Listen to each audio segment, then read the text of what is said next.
do the prayer, and then I'll do the pledge of allegiance. We'll get started.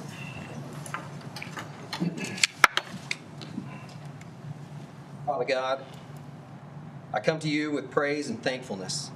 Yesterday we celebrated Easter, Resurrection Sunday, a day we celebrate a living Savior, a Savior that represents love, hope, the way, the truth, and the life. A Savior who came to the earth to dwell among his people. He was born in a stable and did miracles and healings. He was then falsely accused, convicted, and then mocked, spat upon, beaten, and forced to carry a cross, which was our cross, to Mount Calvary. That is where sin and love collided, and love came out the victor. The rock was rolled away, and he conquered death for all of us that believe in him. I pray, if you have pain, hurt, loss, addiction, affliction, go to the Father that loves you and desires relationship with you. I pray for my brothers and sisters who have suffered a deep loss within their faith of Pope Francis. I pray for Jerusalem so that there may be peace. I pray that you guide us so that we can fulfill our mission to serve others, to be salt and light. Let our actions and our intentions be good and done in the light. Let your light shake and shine before men in such a way that we may see good works and glorify you, Father, who is in heaven. I pray that you shield all city staff and their families with love and protection. I ask that you guide our newly elected officials with purpose and your will, not theirs. Lord, thank you for continuing your pursuit of us with love, grace, and redemption. This is all these things I pray. Amen. Amen. Allegiance to the flag of the United States of America and to the republic for which it stands, one nation, under God, indivisible, with liberty and justice for all.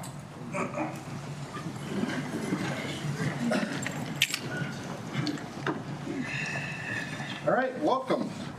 We will go ahead and call the April 21st first meeting to order, and do a roll call vote.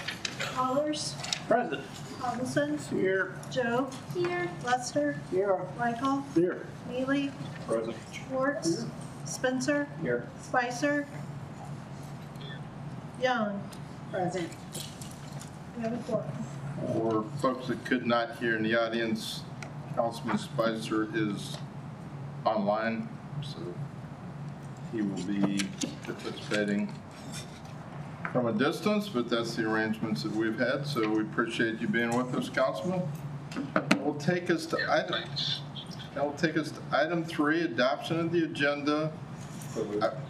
I would ask that we move it with the proposed changes. I mean, that was kind of an unofficial vote in the pre-meeting, but it gave a sense of council, so if you want to say approve the agenda with the change of flipping 4 and 5, that'll keep everything clean. Yeah. I move to approve the agenda with the change from 4. I second. Seconds. Councilwoman Young. All right. All in favor of the agenda as amended, say aye. Aye. Any opposed? All right. So that's going to flip us to opportunity for public comment. First is Jackie Johnson. If you would just come to the podium and you could identify yourself again. And then welcome. Thanks. Hi, my name is Jackie Johnson. I am a resident of the First Ward, and I am here to speak about Substitute Bill 2024-082, the golf cart bill. I want to thank the council for rearranging the agenda so that I could speak before you guys had your vote.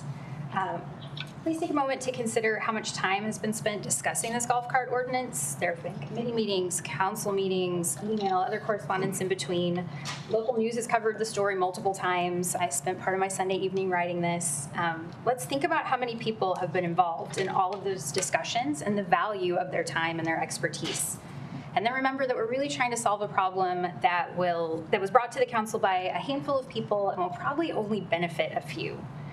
At the last council meeting, Councilperson Schwartz made a lengthy argument against amending the bill to remove the UTVs.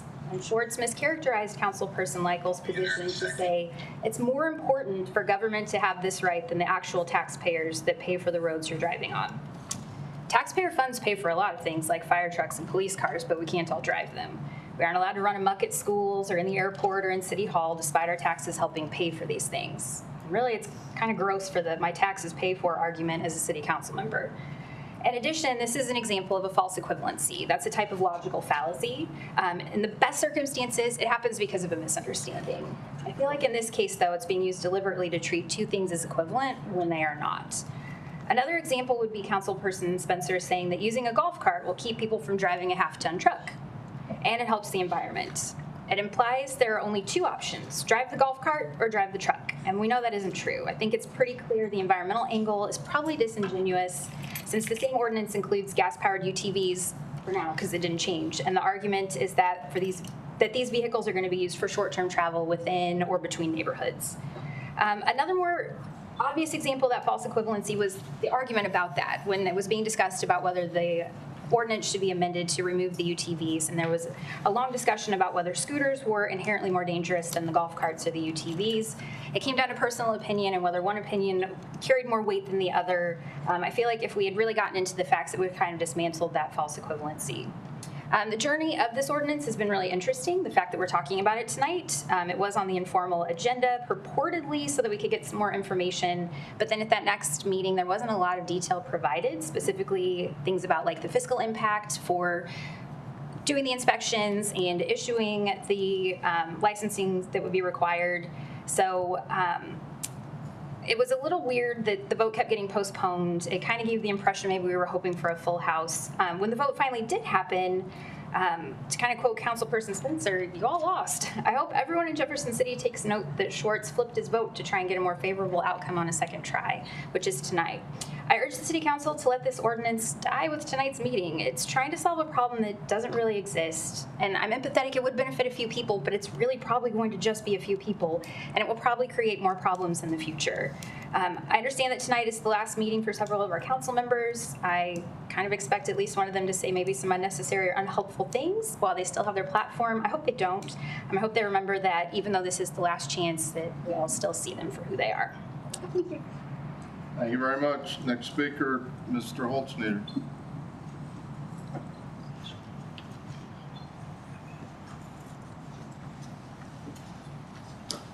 Good evening. Welcome. Good evening.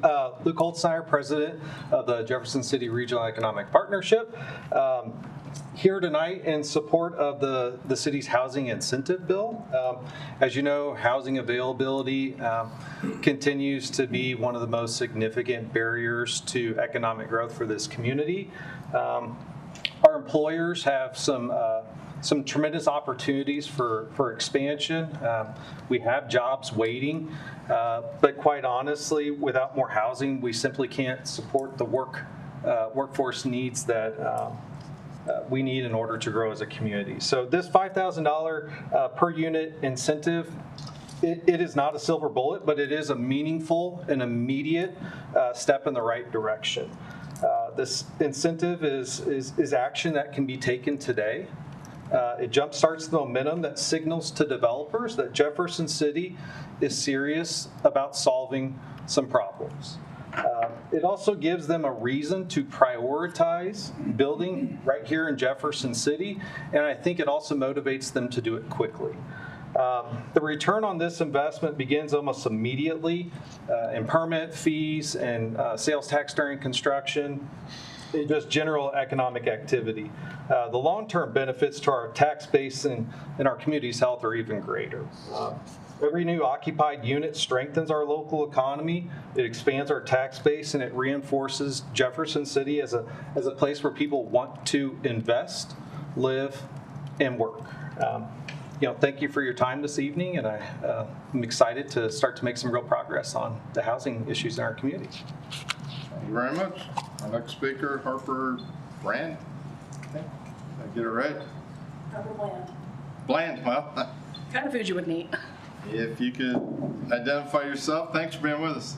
Hi, my name is Harper Bland. I am a graduate student of the social work program at the University of Missouri, and I work as a recreational therapist at the Missouri Psychiatric Center. I work with kids 5 to 17 who are experiencing mental health crisis.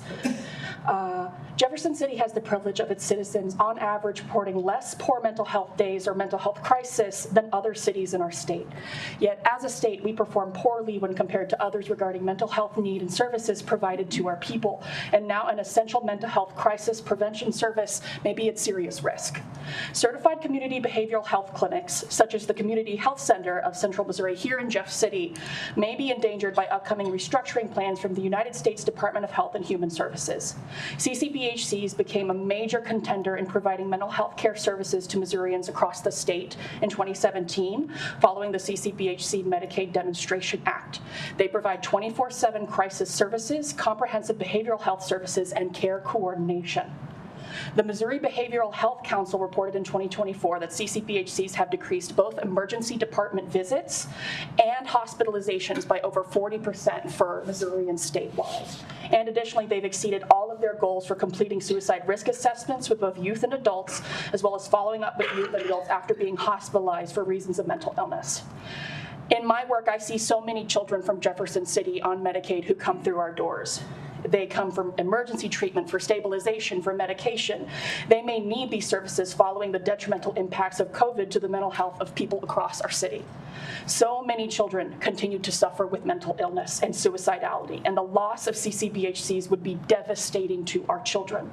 I would ask the City Council to further their own understanding of the important impacts of CCBHCs and advocate for their support to the extent of your capabilities. Thank you so much for your time. Thanks for your comments. Mr. Plummer, Gary Plummer. Welcome.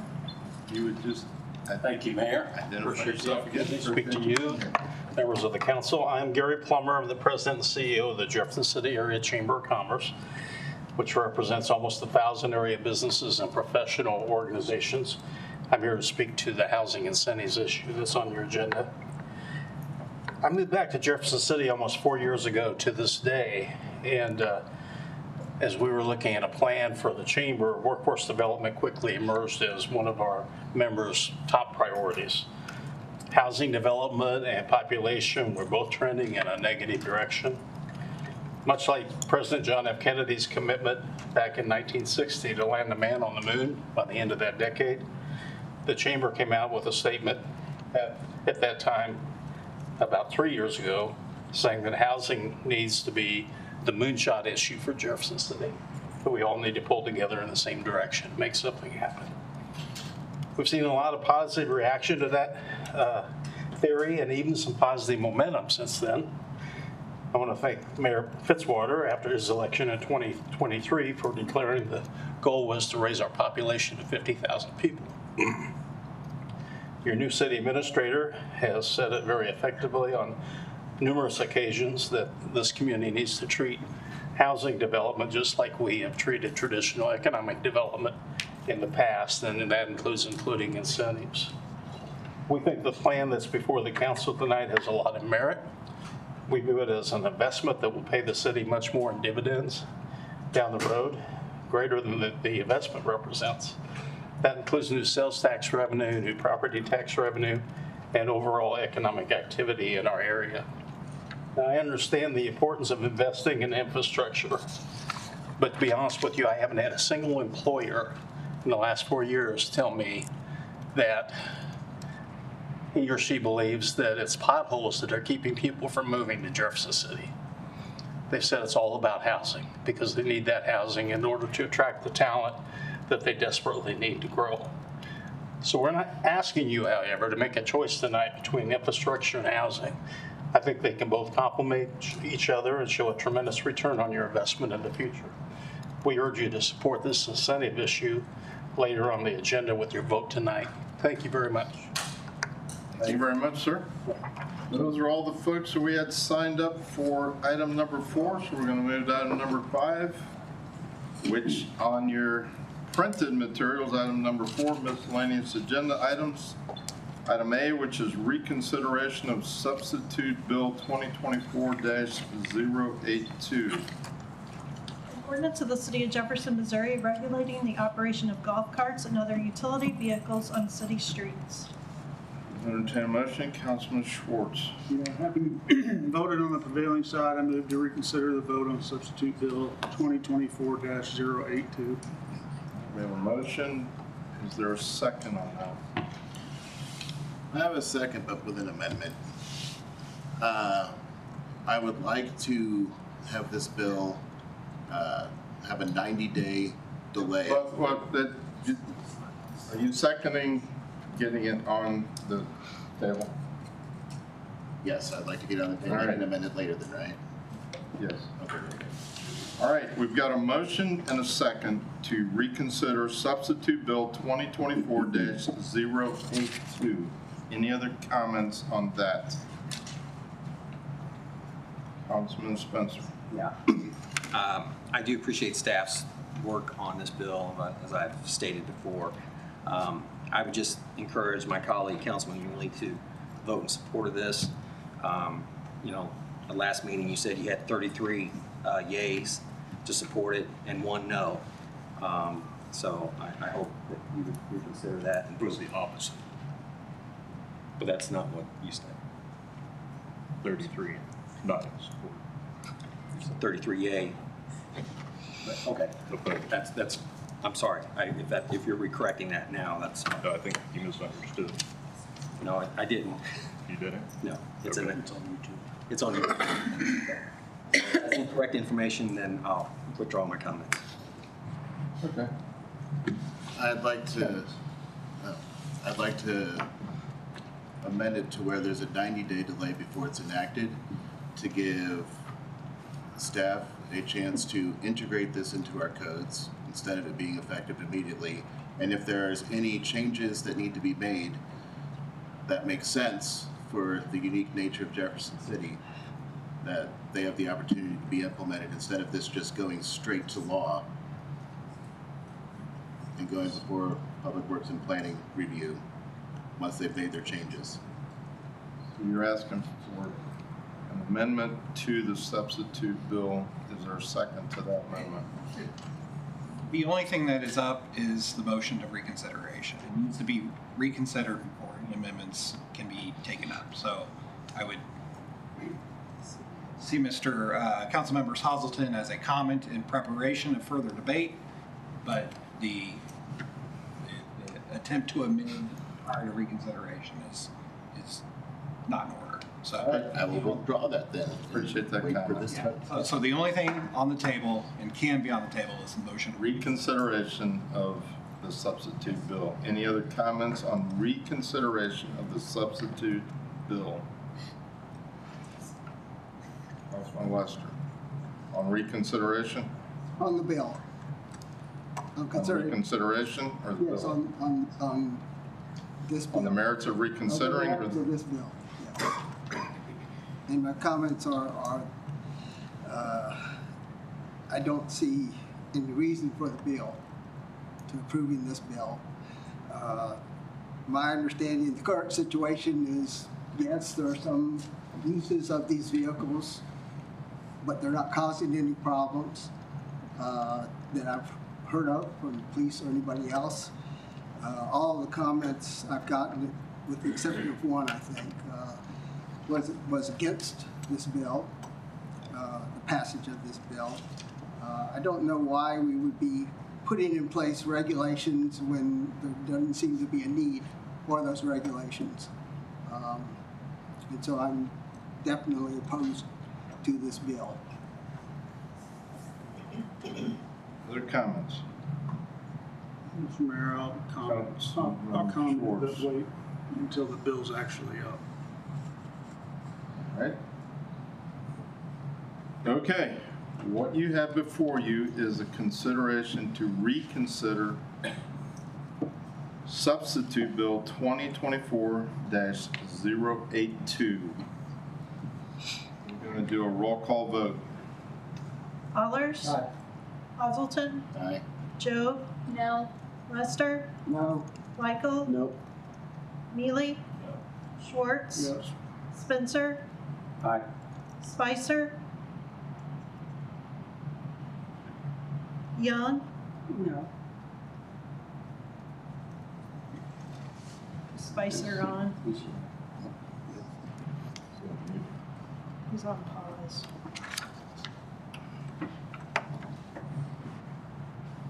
Got 4 ayes and 5 noes.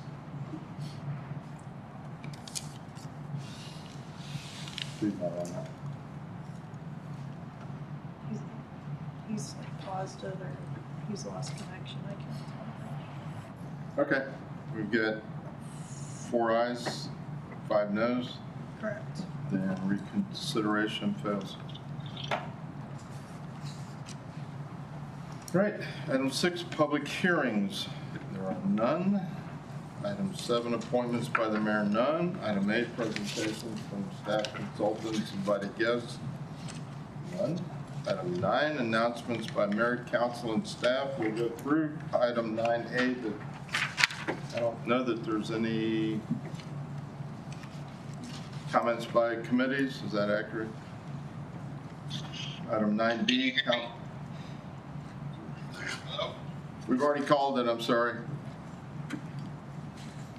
The bill failed. Item 9B, other announcements. Councilman Hazelton, you indicated you had a comment? Yeah. If Councilman Spicer's still on, he's probably the one that can best answer this. Truman Hotel updates came through at Housing Authority. They say that they are picking up pieces of the hotel as they are falling off due to the storms and everything like that. And I know that recently we had a vote to not assist in that. So my question is, when are the periods? Because one of the main reasons why we held off was we were told that they are going to demolish this hotel on their own. What is the status on that?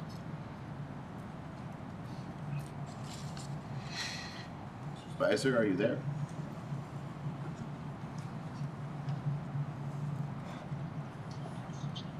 Councilman Spencer, would you have anything as far as when that timeline is? Yep.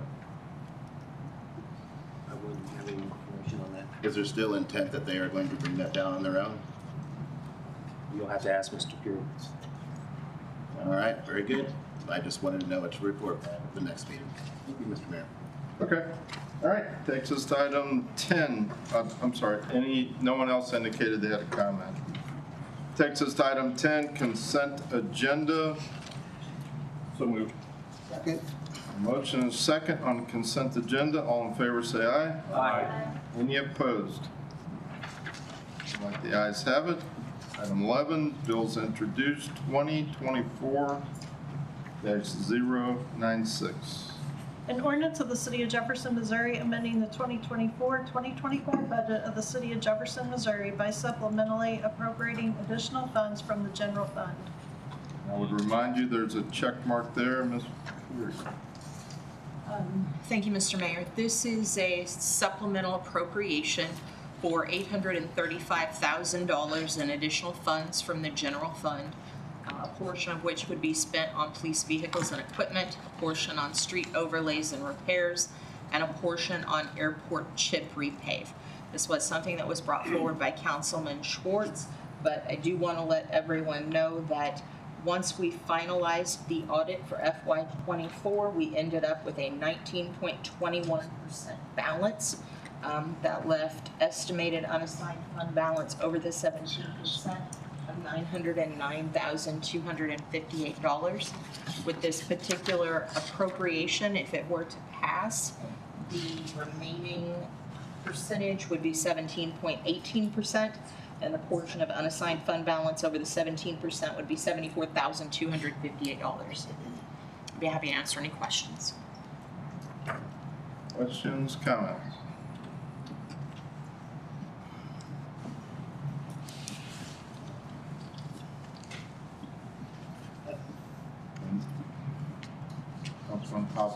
I do have a clarifying question for the rest of the council, although I know the answer, I just wanted to be said. So just to be certain, 1.5 million was found, 825,000 is going towards this, and we've already taken care of our health care shortfall to the tune of 700 $900,000 about. So everything is squared away on this, correct? So the figure that I quoted, the 19.21%, that is after all of the supplemental appropriations that have previously been approved by council, which included the money for the self-funded health insurance. So this remaining portion, $909,000, and this supplemental request is for $835,000. Okay, I just wanted that to be said that way. Everybody heard it. Thank you so much, Sheila. And Ms. Perry, if you could just clarify, that's for 2024, correct? Is that the anticipated supplemental for 2025 on the health insurance? Correct. It was the 2024 health insurance supplemental. So far, what's been authorized? As of 10/31 of 24, yes. So as we have previously discussed many times, there will be an anticipated, or we currently have, I think, an anticipated shortfall that we expect for FY25 for the self-funded health insurance.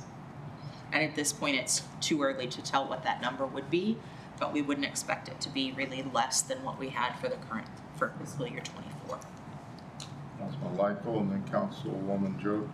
Thank you, Mr. Mayor. Just a few thoughts.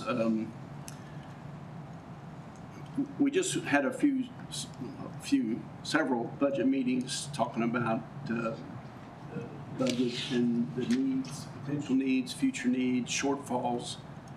And this proposal, while everything on it, I certainly respect, and certainly respect any councilman's opportunity to bring it to the full council without having gone through committee. But I think because of our budget potential shortfalls, I think it'd be wise for us to put this in the budget, in the Finance Committee's hands to bring back forward. And that also allows the staff the opportunity to use each one of these three potential plus-ups in the best way possible. And like I said, all three things are certainly of value, that's for sure. But we do have potential shortfalls going forward. We certainly spoken about or likely familiar with. And I would just make sure everybody understands that it's now the time to be spending any of the potential reserves over and above the 17% and make sure that we spend it in the most wisely possible way. And it's not to say that those three areas are not, but the staff needs to look at it as well as further future committees. Thank you. Councilwoman Jobe. Thank you. I would echo the sentiment that we spent several hours, directors proposed to us what it would look like if there were budget cuts that were anticipated because of the potential shortfall that we have. And while we certainly will do everything that we can to solve the problems that are ahead and work together as a team, I would feel much more comfortable with this going through committee, following the process, because this is a very large decision to ask any of us to make on the fly, and for that reason I will also be opposed to this. Any other comments? Councilman Schwartz. Inquire Councilman Lytle. I'm good, thank you.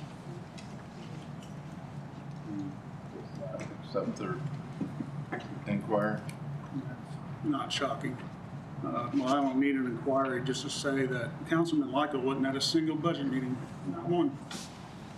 But he wants to come here and talk about the budget meetings we had. Not a single one, didn't have time for it. So you want to talk about disingenuous? If you're going to talk about it, show up, man. As far as, and I knew this was coming. I mean, it's not a big surprise that people run on things to get elected and then they simply just don't do it. The money's there. Sheila already said it. We got $900,000. And what better way to spend a fund balance than on one-time appropriations for the things that people are yelling about in this city? Streets, infrastructure, Everybody that ran talked about streets and infrastructure and public safety. That's what the bill is made up of. And I bet we get an amendment later on this housing incentive program that wants to take money out of permitting to create an ongoing program. Take money out of GR to create a new ongoing program. I mean, that is the impetus of how you don't budget when you have a shortfall in funding. What you do is you put people to work. You create money in the community. You hire individuals to work. You put taxpayer dollars where the taxpayer wants the money to go. Nobody ran on paying for employee benefits, not a single person. You can say you did, but you didn't. So I know this is not going to get voted on tonight. I think it's shameful. I think we're at a point now where if we don't start putting money into our roads, we're not going to do it for years because we are going to be out of money. This is the one last chance. This is a chance to buy drones for the police department that help solve crime. This is a chance to do over 5 miles of single lane blacktop for the streets in this town that are just awful. But we want to play political games, that's fine. This is my last meeting and I don't care. I mean, you can tell your constituents whatever you want about this, but it's pretty tragic. It's borderline shameful that we tell people what we believe in and then we vote it down. So with that, Mr. Mayor, I move to suspend the rule. We'll oppose that. Do we have a second to suspending the I have a rules? second now, so I say that too. We've got a motion and a second. Is there any opposition to that? I'll oppose that. Councilwoman Joe? Mr. Mayor? Seeing no other, I will oppose suspending rules also. so after. All right, we're gonna have to be more on our game. So you're opposing as well? Suspending rules, yes. All right, we've got 2 opposed to suspending rules. Bill will not be brought up. Mr. Mayor, if I may. There's nothing on the table, so I don't know what you're commenting on, but Councilman Hazelton. Well, I just wanted to say, Ward 1 has the most mileages roads in this city, and this is a measure that would have benefited our ward greatly. So if it does come up in its due time, I do hope that it will be continued to be supported if there are many projects to be done. This is the chance to do it. I just hope council will remember it. I left the board open for a long time, so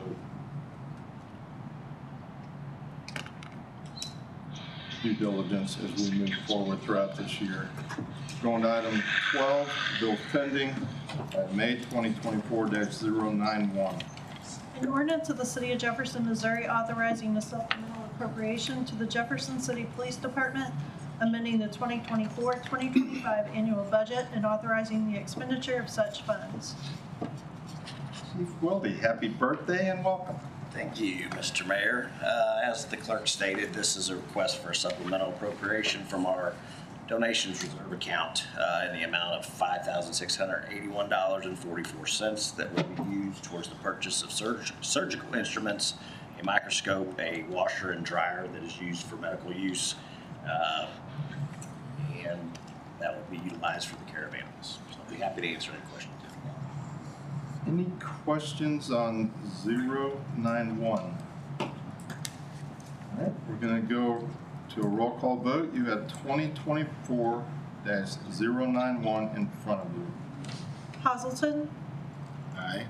Job, Aye. Lester, Aye. Michael, Aye. Mealy, Aye. Schwartz, Aye. Spencer, Aye. Spicer, Aye. Young, Pollers. Aye. Bill passes. All right. 2024-092. An ordinance of the City of Jefferson, Missouri, accepting and approving the final subdivision plat of Meadow Acres subdivision, a subdivision of the City of Jefferson, Missouri. Mr. Smith. Thank you, Mr. Mayor. So, as clerk had read, so this would be a bill that would approve a new final subdivision plat. So it would be the creation of 19 lots for additional single-family housing sites. Kind of give you a broad overview of the location. As you can see, kind of at the terminus of Hoffman Drive, north of Route B and east of Lorenzo Green Drive, on kind of a piece of property there I would describe as kind of a musical note shaped, approximately 25 acres. The subdivision itself would create 19 lots with 1 reserve tract for stormwater. It is zoned for a single family, so that is the development that we would expect to see there. Here's a quick overview. As you can see, kind of the upper part of that note is kind of I think it has kind of a creek, a low level. It has a stream buffer there, so development there is a little limited. So most of the development you'll see is along the Hoffman Drive area.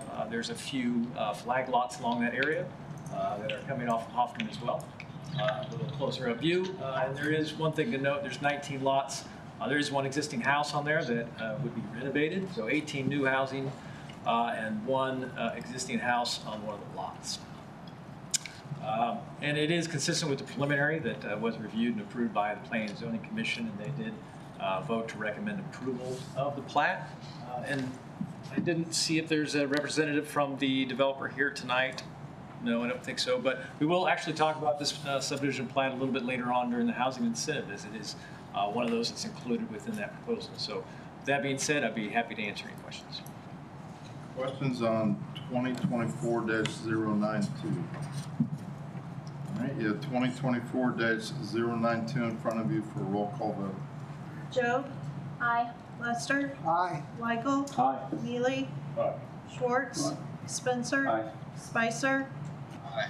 Young? Aye. Allers? Hazelton? Aye. Bill passes. All right, 2024-093. An ordinance of the City of Jefferson, Missouri, authorizing the mayor and city clerk to execute an agreement with Bartlett and West Incorporated in the amount of $84,700 for design plans pertaining to the demolition of the Madison Street parking garage. Brimmer. Thank you, Mr. Mayor. Yes, this bill would ensure that the proper planning and coordination is performed in that demolition of the Madison Street parking garage. As you all are aware, that parking garage is deteriorating, and this is the site of the planned conference center and new parking garage. So Bartlett and West is the proposed engineer to do this work. We're looking at also the alleyway and existing buildings along that alley.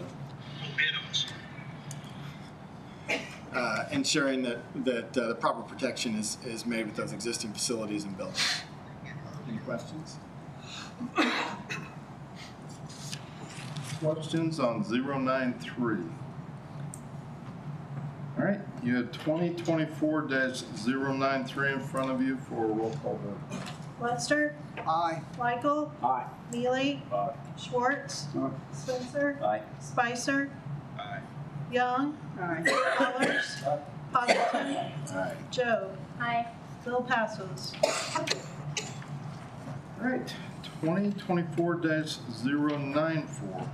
An ordinance of the City of Jefferson, Missouri, authorizing the residential reimbursement incentive and the reimbursement of up to $560,000 to certain developers for new housing units, authorizing the city administrator to enter into cooperative agreements, and authorizing budget amendments within the general fund and the capital improvement funds to appropriate previously budgeted funds for the purpose of residential development incentives.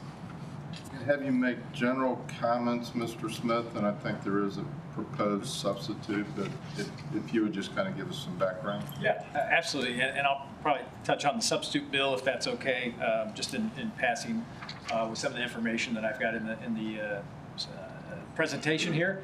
And I gave a presentation at the last council meeting. I'll be a little more brief this time, maybe not quite as much detail, but just really hit kind of the broad strokes of this program. Just a little background. Late last year, the city put out an RFP with really a call for development for the city. It was looking to identify developers that wanted to partner with the city, potential developments that they were looking to build as far as housing developments go, and wanting to basically engage them with potential ways to incentivize those projects to move ahead. Now, we also asked kind of for some of the obstacles that they're seeing with development within this community. And so part of that RFP was looking for specific units. It didn't necessarily specify anything beyond. We wanted housing units. Single family was okay. 2-family apartments. Really, we opened it up for a broad spectrum of engagement with developers. And one of the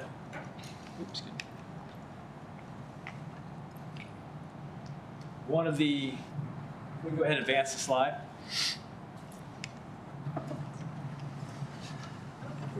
That's fine. We can go from here. I think what we learned through that RFP is that there are certain challenges with housing here in town, and we heard it in multiple of those proposals from the RFP. Was that costs were high. It was holding back development, and so we'd heard that from other groups. So housing from employers in town, housing from groups that are looking at affordable housing. We know it from studies we've done that we are not keeping up with our housing demand. And we can see it kind of in our trends over the last 5 years. So trending right now for housing growth is down. We're averaging maybe 25 single-family homes over the last 5 years. The last 2, we've had 14 and 23 permits. So it's not going in the right direction. I think I heard an earlier speaker say, really, we need to jumpstart that process. And that was, I think, part of the genesis, really, of this RFP. We know we've got capacity for a broad range of housing units, especially on the upper end, which is sometimes maybe not what necessarily people think of when they think of housing shortages. Think of affordable housing. We also have a shortage of housing on the upper end of the spectrum. So part of that RFP, again, was collecting that information. What are the hurdles? What are the obstacles? So it's high cost of infrastructure, building materials. We kind of did some internal estimates of what it costs to build a new street and a sanitary sewer. Our estimates for just those 2 things were $25,000 per unit, approximately. The developers are telling us it's a little more in that $35,000 to $40,000 when they take all the infrastructure into account. Some of those even went as high as $60,000. So there's a broad range of costs associated with the infrastructure construction needed to actually facilitate housing. So we took that information, and I think what we were really kind of being pushed towards is something that we can look at to get housing going quickly.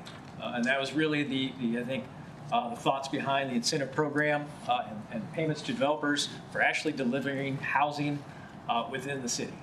And so the big points there is that it's direct reimbursement.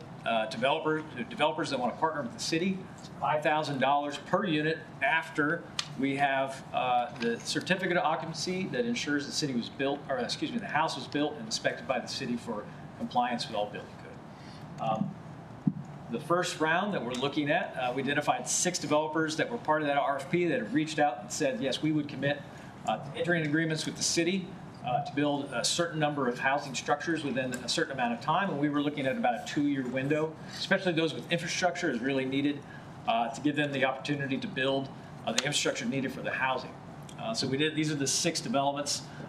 All told, it's 112 units, half of those being multifamily within the Cherry Creek location, the rest of those being townhome and single family, some infill, some new construction. So it's really kind of a broad spectrum of housing construction and projects within the city.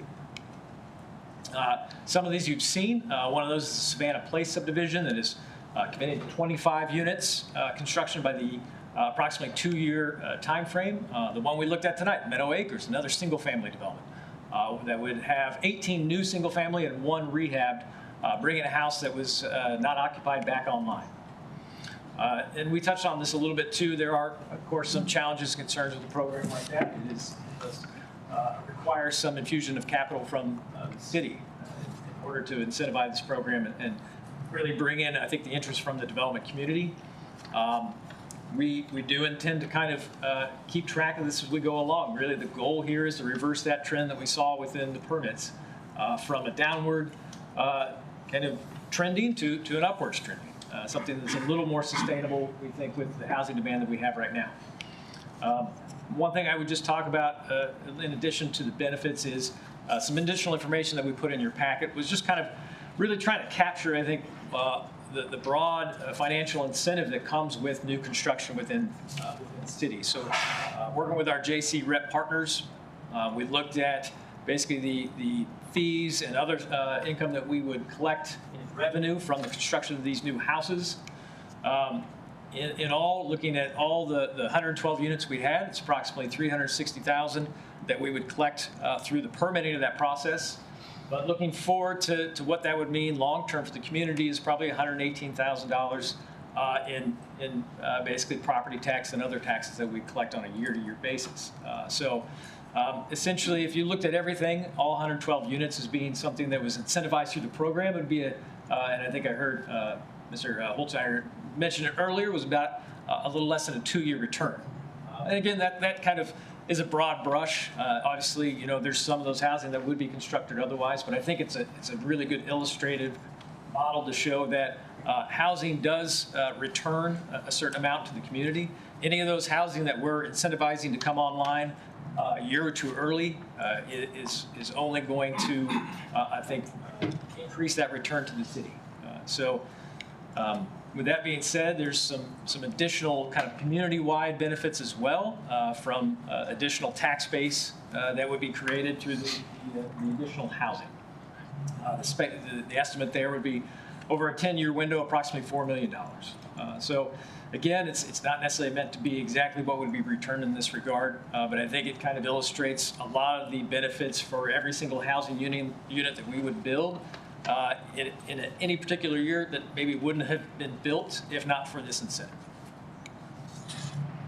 So the proposal tonight, again, is to award 6 projects that were included within this packet. At $5,000 each would be $560,000. And then also to approve the budget amendment, which would transfer additional funds into new accounts that would be specifically targeted for residential development. And that would bring approximately $210,000 additional dollars for that program that we would then use to initiate round 2. And as soon as we have approval to move ahead with that, staff will start putting together the guidelines and timeframes for when round 2 would open up. We anticipate hopefully bringing that online within the next few months. And just speak, there was a particular, I think, a amendment to the bill that would also, I think, kind of address some of those concerns with the sustainability of that program. That would kind of roll some of the potential income and revenue that we would see from those houses into an account that would then go to further and pay for that program within the future. But I'd actually let the 2 council members who sponsored that speak to that a little bit more. With that being said, I'd be happy to answer any questions. Questions on 2024-094 as it stands, Councilwoman Young? Yes, thank you, Mr. Mayor. I just had some clarifying questions about the money and the time frame in which the developers have to complete the job. I know you're saying that what happens if they don't complete the job? Do they not get the money? Does that money go back into a pot for the next second round? What happens when that? Yeah, so there is basically a time frame that we've included in that agreement. If they do not meet the terms, conditions of that agreement, no, they would not be paid out. So in theory, yes, that money could be reallocated into future rounds in the future. And did I hear you clearly saying they had until 2026? The original, I think, estimate we had for the time frame from that was going to be the end of 2026, but after some consultation, we determined that maybe the end of the year was not the time to try to rush through a lot of last-minute inspections to get those COs. And we wanted to make sure we were giving them plenty of time to get the infrastructure done and then the housing. We're not necessarily looking for anyone to fail in this. We want them to be successful, but we do want to make sure there is a time frame that we're being held to. So we're looking at probably within the first quarter of 2027. That would give them approximately 2 full years from the approval of this. Thank you. Councilman Spencer on the original bill? Yes, correct. Central Missouri Community Action, they are a nonprofit. Are they planning on bringing those properties for sale, or are they going to maintain it under their nonprofit status to where they're not going to be paying property tax? Who's that question? To any staff that can answer that question. I don't think that was identified in the proposal. If they're holding these or selling them.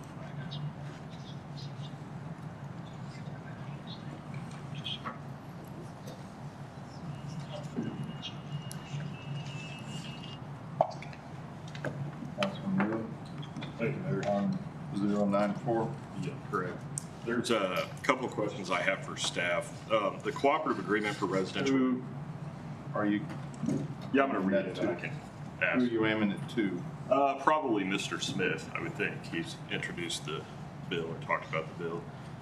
Mr. Smith, the cooperative agreement for residential reimbursement incentive has a part or paragraph 5 that talks about entire agreement and talks about the agreement shall be amended only in writing and effective when signed by the authorized agent. So I'm just kind of wanting to look down the road, and if we have a situation where one of the participants of this program is not able to build in 24 months and they request an amendment to that time frame, are we going to then, by this clause here in the cooperative agreement, amend it and accept a new time frame? And if so, would that be a staff decision or would that come back to this body? I might defer to Mr. Molman. I think certainly it could come back to City Council if there is an amendment to the agreement and seek their approval. I can't say for sure right now if that would be able to be administratively approved or not. Mr. Mullen? So the way this is set up, so essentially this approves a template agreement. There is no template provision for extensions, and so that would be an addition to the template, which would need to come back to the City Council. So if someone is saying, hey, I can't make my first quarter of 2027 deadline, an extension would have to come back to the City Council. Okay. Question 2, if this should pass tonight and we start issuing these cooperative agreements, this may be for you, Mr. Crane, when do you expect is there a deadline for the first 6 applicants to no longer accept a completed cooperative agreement? Let's say I'm one of the 6 and I take 6 months to bring you my signed cooperative agreement. Would I still be eligible for the program as one of those first 6 participants? Does that make sense? Is there a deadline for getting these agreements in? Nothing that's in writing. Okay. Those are my questions. Thank you. All right, seeing no other questions, you have 094. Councilman Ford? On 094? Is this where the amendment was included, or is that the substitute? We have not done the substitute yet. I'm good. You have 094 in front of you. My understanding is there's a substitute. Mr. Mayor, I'd like to lay the substitute 2024-094 on full council, please. Is there a second to that? Second that. All right, we got a motion, a second. Would you like to explain the substitute?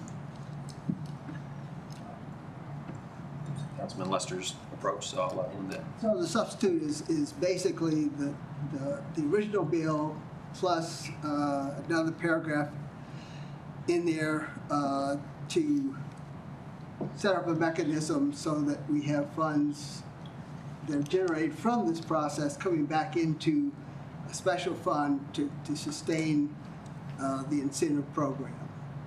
And so it's set up so that fees and taxes and permit up until meeting the 5,000 per unit for part of these properties that are being built are enough to go into a fund to help sustain it for next round. And so that's basically the addition of the substitute. Questions on the substitute, Councilman Schwartz? Where is that? I'm not seeing where that was added. There's not a link to It it. doesn't have a link, but it's in the bills pending folder for that packet.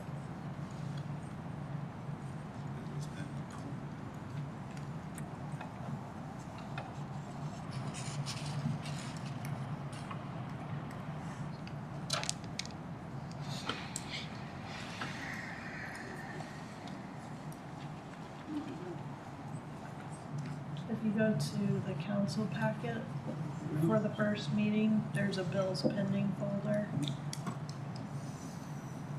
Number 12, bills pending.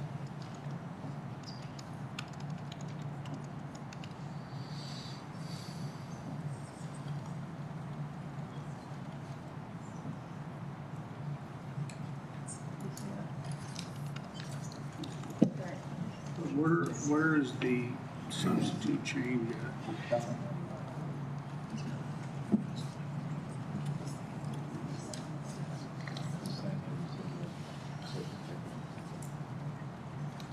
The verbiage, that section. This is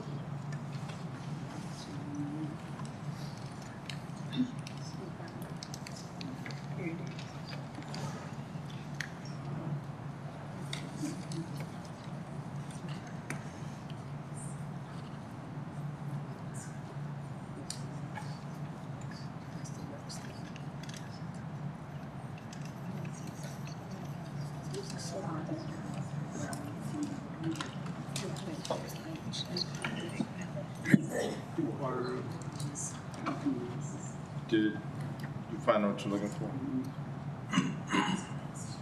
Councilman Schwartz has an inquiry. Councilman Lester, do you accept the inquiry? Okay, sure. I'm not sure it's in the package. I'm having a hard time finding You get that.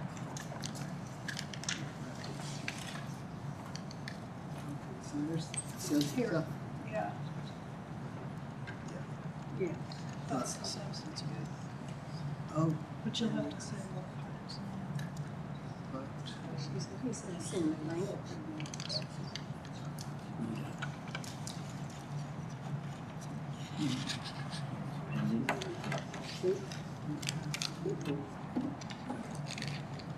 Look here, substitute.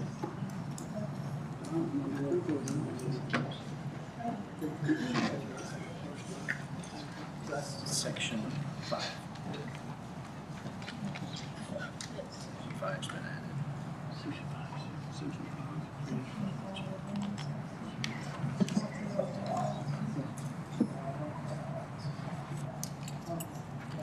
yeah, I have section 5. Create fund.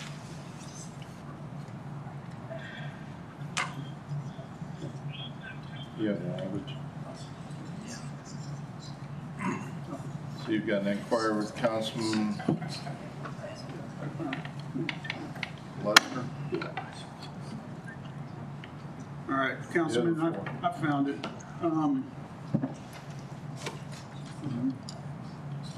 So we currently get this money, correct? Yes. These for anything built. There'll be building fees. Yeah. And this is money we already get. We're just siloing it out to. If they're built. If they're built. Yeah. Some of it, yes. Up to a certain amount. Yes, there will be continued, just up to the amount of 5,000. And where did the money go that we currently get? I mean, where are we taking it from to put in this fund? Yeah,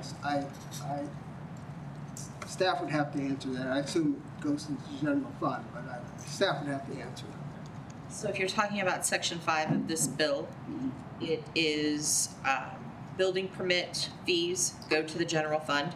Sewer connection fees would go to wastewater. Property taxes would be split amongst the general fund. Actually, all of it would go to general fund. So a majority of what you are seeing here is money that would go into the general fund that you would be getting if they were built. But property taxes would essentially probably be at an increased rate. So is it a correct statement to say that money that could be used for roads and public safety and infrastructure will now be going towards a housing incentive for people to build houses? I think that's a fair statement if this is approved.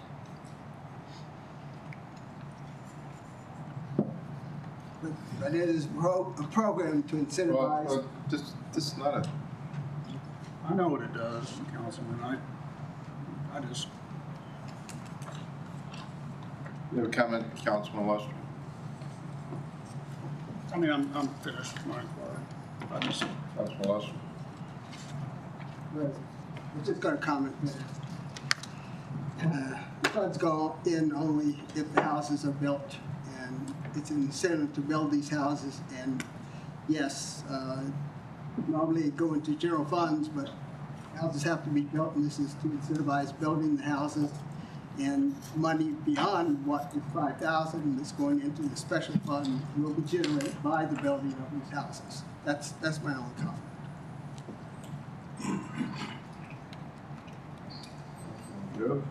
Is there an end date in sight of the program, the incentive program? I would leave that to the sponsors. If I may. Councilman Spencer. I think the genesis of this is it's a yearly budget appropriation. So when you are going through the budget process, you have to see the merits of the program. Okay. Councilman Lester. I would only add that since it's got a projected timeline to get these built for this round, that kind of is its own endpoint in a way for this round.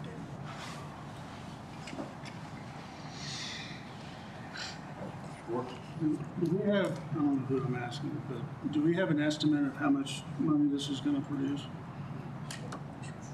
Is there a fiscal note or anything? I think, on the slide. I think Mr. Smith had some preliminary numbers. Presentation said something like $10 million after 10 years, didn't it? 4 million.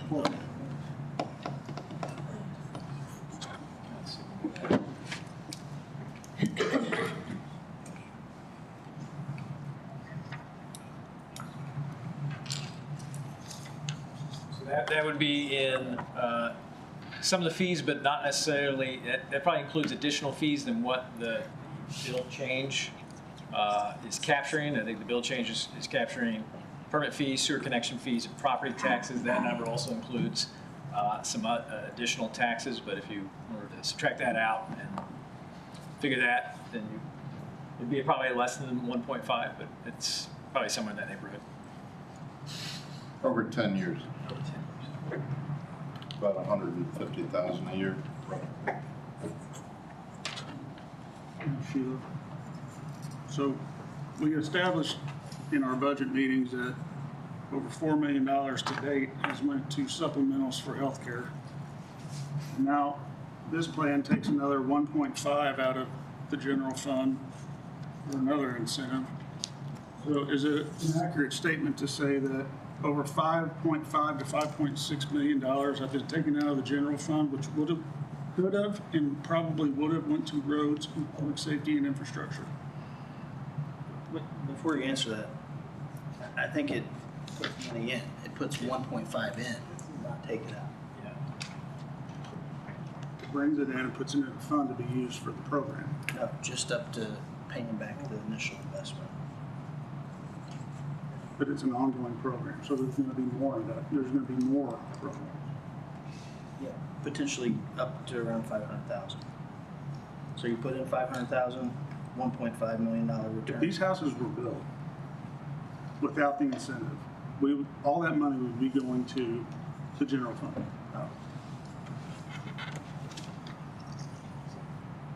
And wastewater. Councilman Lester. So I just want to say, before being on the council, I was on planning and zoning, and we had just many units that were approved that were never built. And since I've been on the council, that's been the same thing. That we've had so many units that have been approved for our process and not built. This is to incentivize building the housing units. And yeah, we can't get more generated money into general revenue or anywhere until we have the houses built, both through the building and after the building, for people living in those houses and finding people who work in our employers.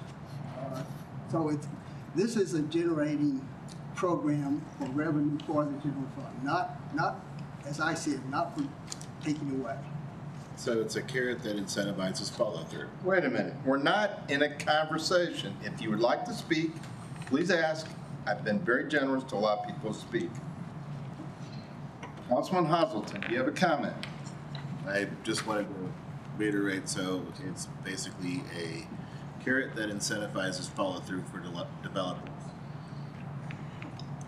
I think one of the two sponsors needs to clarify. Once the original money in the program, whatever that number is repaid, does the additional incentive disappear, or does it continue on past the life of the original $500,000, roughly $500,000?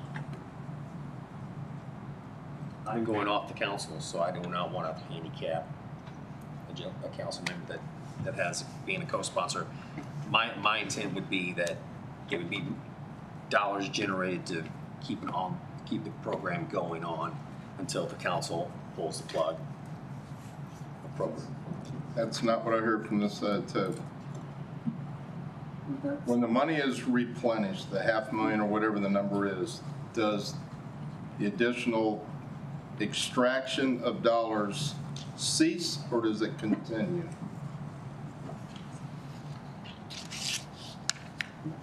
Is this program going to capture the new money after the $500,000 is It's going to capture up to the amount of 5,000 for each of the units, and then it ceases. And then the whole program, of course, will be evaluated, I guess, within the budget process. up to the 5,000 of the original, or Right. every?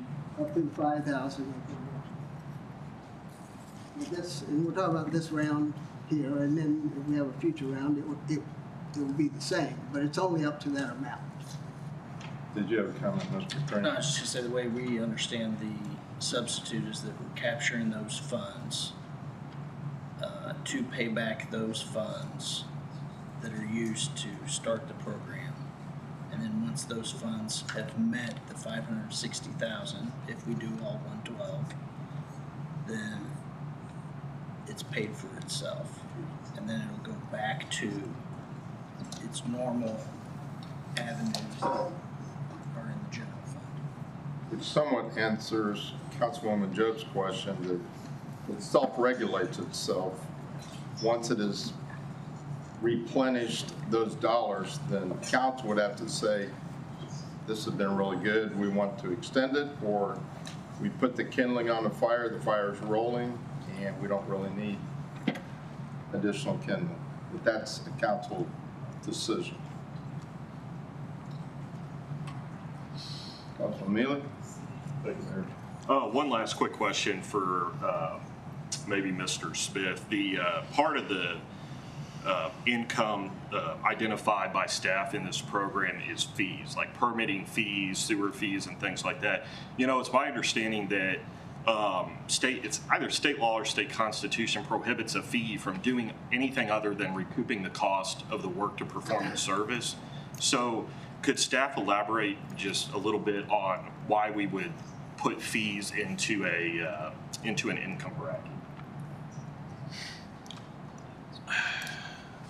So just to restate your question, you're asking, say they have paid a permit fee, say in the neighborhood of $1,000. That permit fee, ostensibly is to go to pay for the services of basically reviewing your plans and submitting the permit and inspecting it correctly, right? So essentially that money then would go, I think, into our revenue for building permit. We have a separate account now that would be used then to reimburse developers. So from my understanding, that isn't necessarily something that would not be allowed. It seems to be that that is a permanent way to handle that kind of reimbursement program. Is that essentially what you're asking? It would not be allowed. My question is if that $1,000 fee in your example goes to this new program instead of to wherever that fee goes now, that fee is not going back to, it doesn't seem like that fee would be going back to cover that work, right? The permitter, the travel, the records, the staff time. That's what I'm wondering. Is what fund is then going to cover those costs if we take the $1,000 fee that's covering the cost away for this program? So we had identified, I think it's 3 or 4 funds that we're moving as part of the budget amendment monies into that would be the reimbursement account. So that the money to actually do the reimbursement wouldn't be coming out of revenues per se, wouldn't be coming out of this specific permit revenue account. It's something that's being appropriated separately. So we have the $560,000 needed for round 1 currently. So any revenues that come in for the permits or the sewer connection fees, that refund isn't necessarily coming directly from those payments. It's coming from the accounts that we already have set up. Okay. But then starting in round 2, it would? No, I think we would probably, the money that we have for round 2 is also already going to be into those accounts that are identified for residential development. Okay, thank you. Any other comments or questions on the substitute?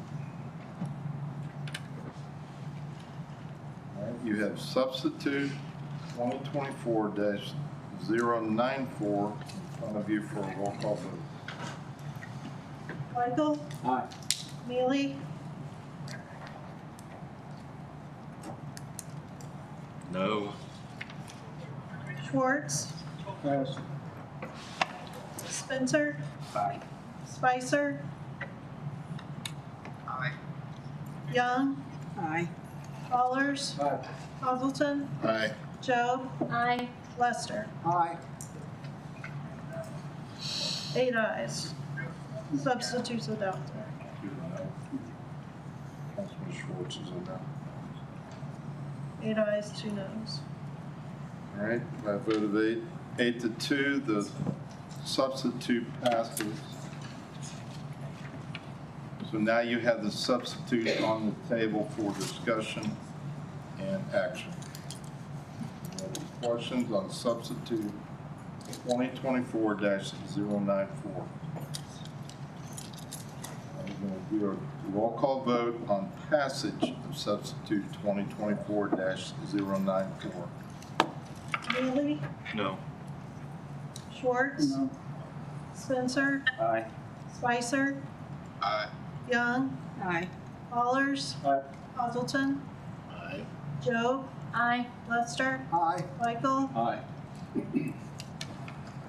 8 ayes, 2 noes. All right, substitute 2024-094 passes. Takes us to item E, 2024-095. An ordinance of the City of Jefferson, Missouri, authorizing the mayor and city clerk to execute a first amended real estate and development agreement with GKS Management LLC for property located at 401 East Capitol, 409 East Capitol, 417 East Capitol, 113 Adams, 414, 416 East Capitol, 415 Commercial Way, and 104, 108 Jackson.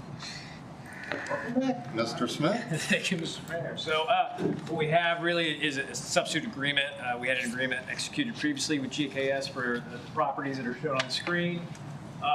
As everyone knows, I think unfortunately 401 it's deteriorated to a point where it needed to be demolished. So we're amending that original agreement to require the construction of new residential structures on that property. So with that being said, I'd be happy to answer any questions. Questions on 2024-095? Roll call vote. Schwartz. Spencer. Aye. Spicer. Aye. Young. Aye. Fowlers. Hazelton. Aye. Job. Aye. Lester. Aye. Michael. Aye. Neely. Nothing on informal resolutions. Resolution 14A, resolution 2024-46. A resolution authorizing a contract with Kansas City Audio Visual in the amount of $58,507.56 for audio updates to the city council chambers and authorizing budget adjustments in the amount of $22,907.56 to pay contract costs. Ms. Perry. Thank you, Mr. Mayor. This resolution would approve a contract with KCAV for audio updates to the council chambers. We, in prior fiscal years, had done some upgrades that impacted the audio presence that we have. But this particular upgrade would be impacting the in-room only. It would not in any way impact the streaming that we currently have. During the 25 budget sessions, the council approved $35,600 to go towards this project. And after we took the project out for bid, it came back at a much higher amount to essentially do this project the right way. So what this budget adjustment requests is, in addition to the $35,600 that council previously approved in the budget, that we also utilize some additional funds that council previously approved for some security here at City Hall. We have performed the upgrades that we essentially said that we were going to perform, and those funds are left over from that particular project. And additionally, it would be just under $5,050 that we would also utilize from vacancy savings from the finance department.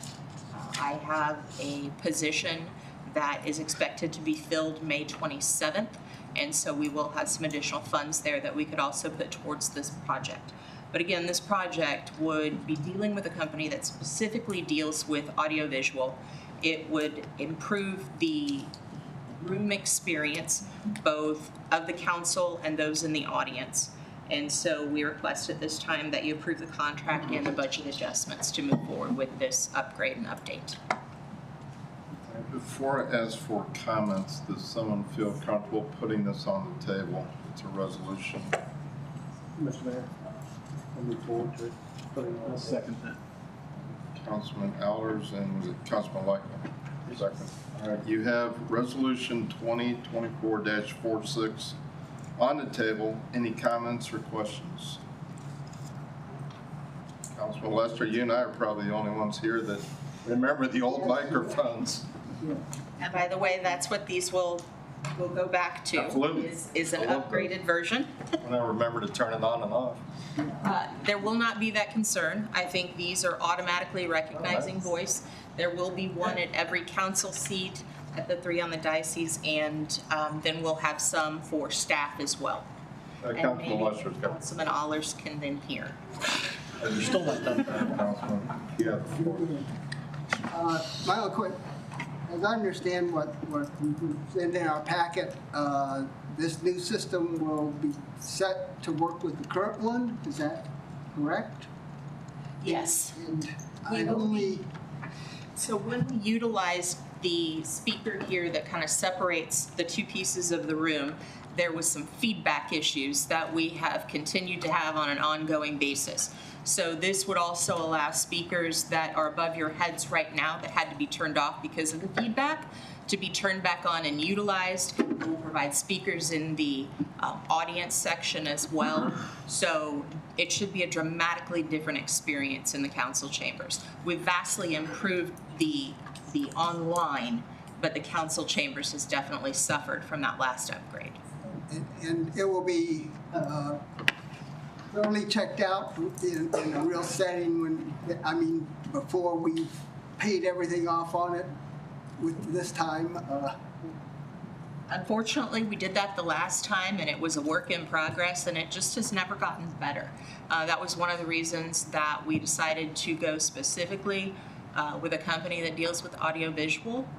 So we're hoping we have a better experience there. They're a much larger company. They are out of the Kansas City area, so they do have more experience with this kind of setup, and we are hopeful that we will be able to vastly improve the situation. Councilman Eller? I want to thank the staff for this item. I want the record to reflect, I did not do this solely for me. If most of you can hear, I have a hard time hearing people who speak low. I speak loud because of my previous job where you have to speak to be heard. So I would look for the upgrade for this so that I will be able to hear better. I just want the record to show it's not just for Jeff. Councilwoman Young? I just had one question, thank you. I'm excited about the update. I'm just want to know, when do you anticipate this being completed and we're having the mics back? As soon as possible, I guess. We intend to call them tomorrow and let them know what council decided. They were aware this was on the agenda for this evening and that it would be dependent on the budget adjustments being approved. So they are waiting to hear from us. Councilman Miller? Thank you, Mayor. Ms. Perry, just two quick questions. Has KCAV been to this room? Yes. Okay, wonderful. And then, does KCAV have any examples of venues that they've equipped? The city administrator spoke specifically to KCAV when they were here. Do you? Yeah, they provided a proposal. And that proposal would definitely include examples and stuff, but I don't have that here in front of me. Was that in our packet? No, you would have had the contract. They just had the quote. Okay. Were the examples like municipal settings and churches and things similar to this? Okay, thank you. Seeing no other questions, we will do a roll call vote on resolution 2024-46. Spencer? Aye. Spicer? Young? Aye. Allers? Aye. Osleton? Aye. Joe? Aye. Lester? Aye. Weigel? Aye. Neely? Aye. Schwartz? Resolution is adopted. All right. Councilman Schwartz. As someone who doesn't feel like I need recognition or any sort of pomp and circumstance about leading this body, I just want to say thanks to the staff for helping us out through all this. 2 years, I've been a staffer. It's not an easy job. We ask you to do some crazy stuff, but I don't want to belay getting these new folks in here so I can get the hell out of here. And so with that, I'm going to make a motion to adjourn sine die. Second. There's a motion and a second to adjourn. All in favor? Aye. Opposed? All right, we are adjourned. Is Judge here? Oh, he's heading back there. Judge. We will call you up to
We're going to go ahead and let the judge do the swearing in for our new colleagues. You do them all at once, or you do them We'll individually? do Galen's. Mine's a little different.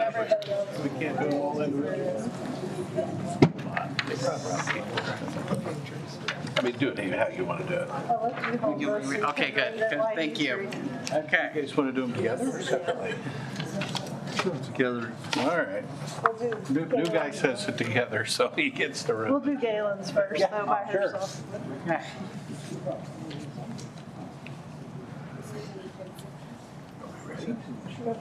Okay. Okay. Repeat after me. I, Galen Carver, I, Galen Carver, do solemnly swear do solemnly swear that I possess all the qualifications that I possess all the qualifications prescribed by the law prescribed by the law for the office of City Prosecutor of the City of Jefferson, for the office of City Prosecutor of the City of Jefferson, that I will support the Constitution of the United States that I will support the Constitution of the United States and the state of Missouri, and the state of Missouri, the provision of the laws of the state of Missouri, the provisions of the laws of the state of Missouri, the charter of the City of Jefferson, Missouri, the charter of the City of Jefferson, Missouri, and all ordinances of the city, and all ordinances of the city, and will faithfully demean myself in office. and will faithfully demean myself in office.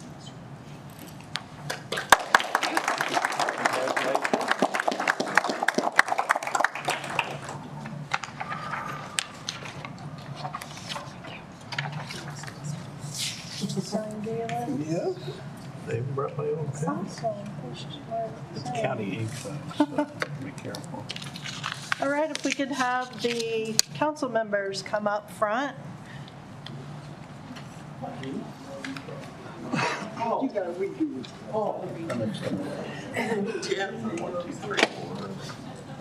One, two, we're gonna go in order. Joe. I don't think it matters if it's four then.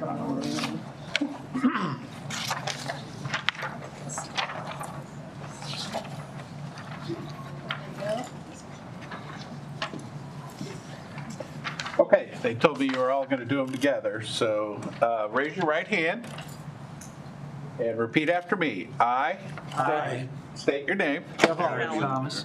Do solemnly swear Do solemnly swear that I possess all the qualifications that I possess all the qualifications prescribed by the law for the office of City Council Member prescribed by the law for the office of City Council Member of the City of Jefferson, of the City of Jefferson, that I will support the Constitution of the United States that I will support the Constitution of the United States and the state of Missouri, and the state of Missouri, the provisions of the laws of the state of Missouri, the provisions of the laws of the state of Missouri, the charter of the City of Jefferson, Missouri, the charter of the City of Jefferson, Missouri, and all ordinances of the city, and all ordinances of the city, and will faithfully demean myself in office. and will faithfully demean myself in office. Well, congratulations. Thank you, Judge Green.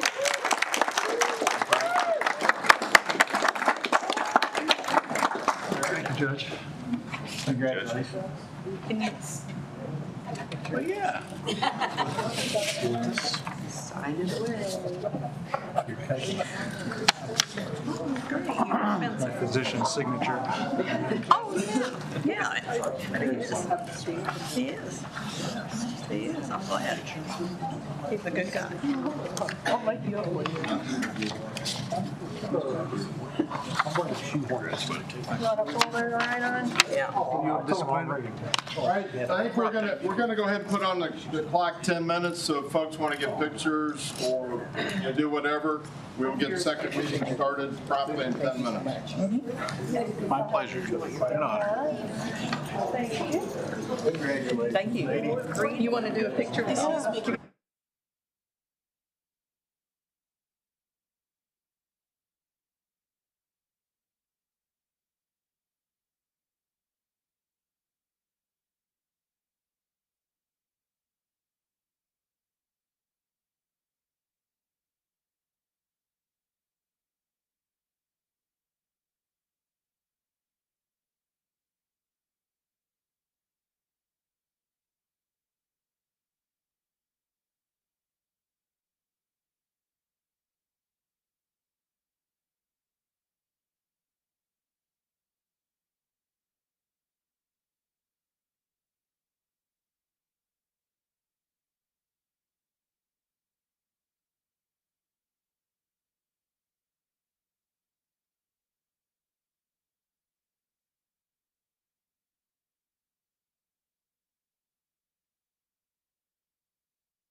Picture of Thank you. When I go back down, somebody said, nope, we're good. Congrats. Thank you. Well, you must have traded email. Hey, hey. Good. Girls think alike. No.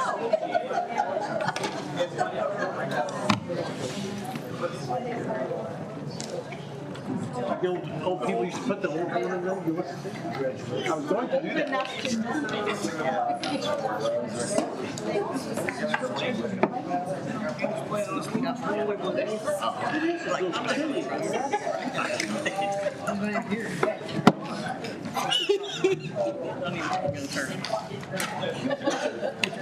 Oh, that's good. I love that shirt.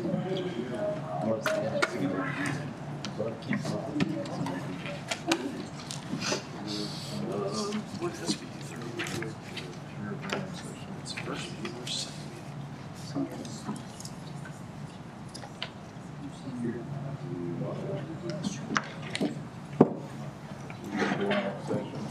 Good senior member of the chair no longer here. Hello.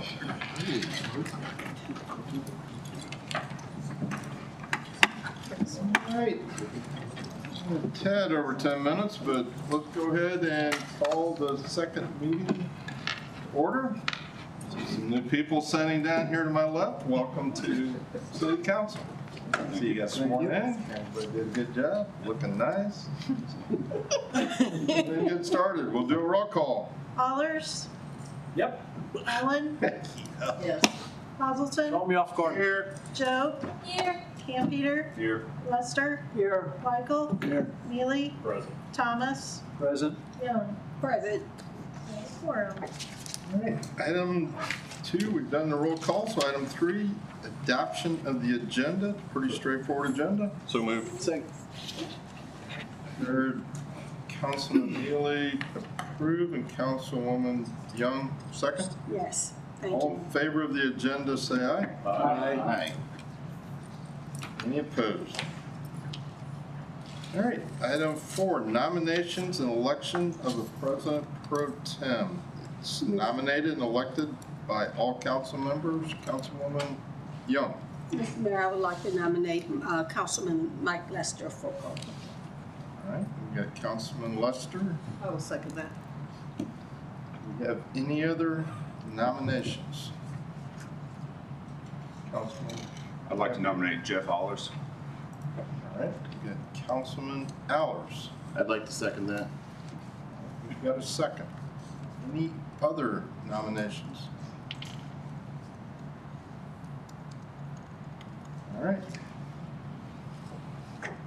So we will go in the order of nomination. Councilman Lester, so we will allow the clerk to, let's just start at the top and Councilman Lester, yes. Allers, No. Allen, Aye. Hazelton, No. Joe, Aye. Campeter, No. Lester, Aye. Michael, Aye. Mealy, Aye. Thomas, Aye. Young. Aye. 7 ayes, 3 noes. Looks like it's 7 for Councilman Lester. Is that accurate? Yes. Congratulations. Thank you.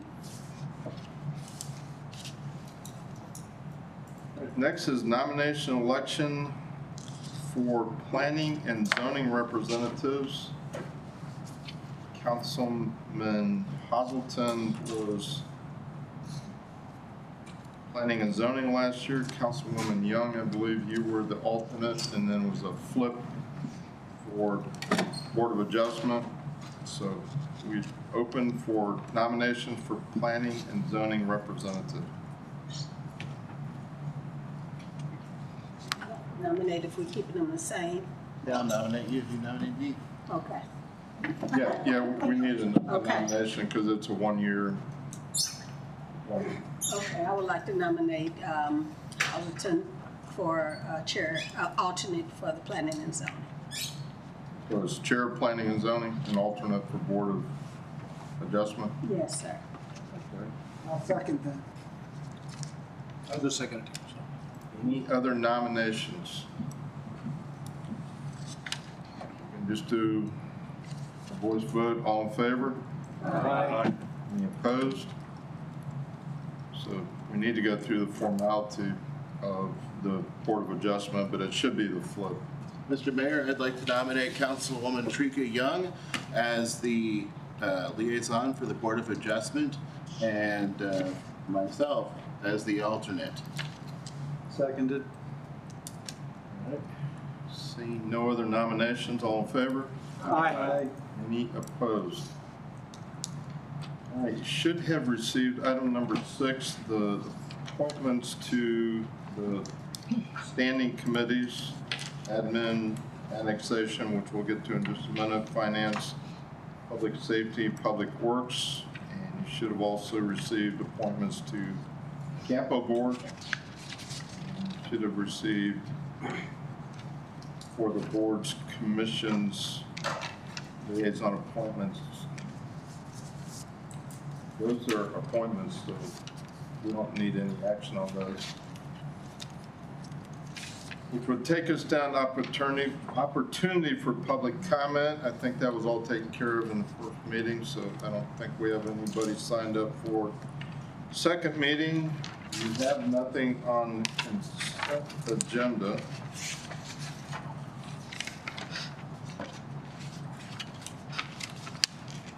That takes us to bills introduced. So you're going to see your first batch of bills, 2025-001. An ordinance of the City of Jefferson, Missouri, amending Chapter 19, Motor Vehicles and Traffic, Schedule J, Parking Prohibited by the addition of multiple locations on Swift's Highway between Myrtle Avenue and Jefferson Street. Process would be, and I know you've all been to meetings, is to ask the staff that's assigned to it to make some comments, and then we'll open it up for any council comments. So, Mr. Bremer? Yes, thank you, Mr. Mayor. This bill basically cleans up discrepancies, what's no parking in our code versus what's in the field. This is parking along Swift's Highway.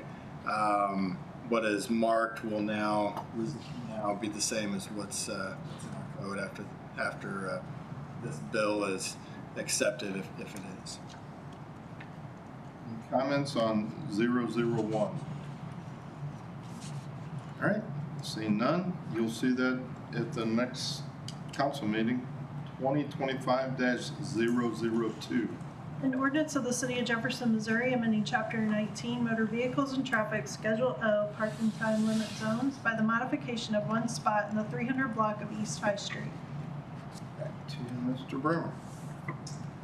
Yes, this is another item received by the Transportation and Traffic Commission, and it's just a modification to a parking time limit on our street.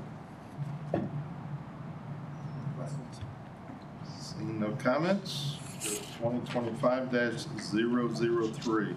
An ordinance of the City of Jefferson, Missouri, authorizing the mayor and city clerk to execute an agreement with Corrective Asphalt Materials in the amount of $153,257.62 for the 2025 street seal coating project.